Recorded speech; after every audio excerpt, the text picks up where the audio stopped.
So, over the last couple of years, in the wake of everything that's happened in the Middle East, the Green Revolution, all of these things, there's been a lot of talk about, there's a New Yorker story, a famous New Yorker story by Malcolm Gladwell, about, how deep are social networks really? Gladwell's argument was that it favors a sort of superficial kind of connection that does not result in, deep, sustained involvement.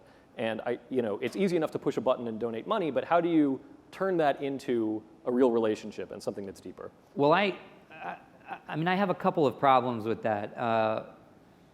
For one, I think it's very premature. I think that we were talking about it backstage. I'm connecting it to Wired, which I'm a fan of. I really like Kevin Kelly's books, Out of Control and What Technology Wants. I think articulated some really fantastic things about technological phenomenon and the idea of emergence theory and how difficult it is to predict what the actual emergent phenomenon is going to be in the very moment right before it happens. And I think that what we've watched already with social networking to a certain degree is that each time the cognoscenti kind of sort of try to pin down what the limits of its potential are, they're proved wrong in the next 5 minutes, whether in terms of scale of users, valuation as a company, profitability, or I think too in assessing too quickly what are the impacts of these things, because they're maturing and evolving at such an incredible rate that I think it's foolish to try to, it's presumptuous to make that assessment right now. And I think already there's a lot of evidence that flies in the face of that. I would flip back to someone like the girl Julia. There's a 13-year-old girl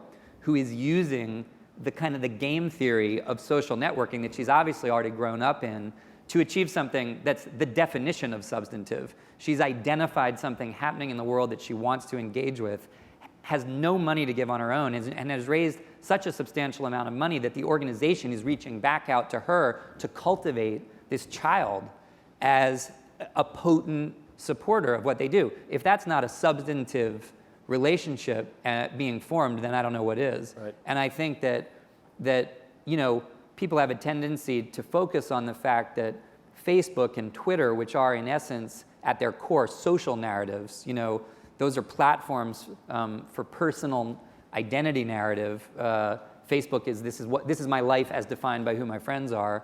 Twitter's this is my life as defined by what I'm doing right now. Right. But I think that as this will continue to mature and differentiate, and new niche platforms in social networking will form, which is what we thought a lot about this with Crowdrise, because we didn't want it to be what we called sort of a use and drop utility. We wanted it to be a personal narrative platform where you anchor your life, you anchor your activist life. And I think that we wanted to add to the chain with Facebook, Twitter, these things, so that you have a Facebook page that you socialize on, but you have a Crowdrise page, because this is where, in a long-term sense, you affect the world, and instead of doing it and then it going away, it maintains this long-term aggregating narrative of what you've done, so that you can see your impact growing over time. Right. So where Facebook builds a narrative around who your friends are, and Twitter builds a narrative around what you're doing, Crowdrise builds a narrative around what you care about. What you care about, Yeah. absolutely. Yeah. This is my life as defined by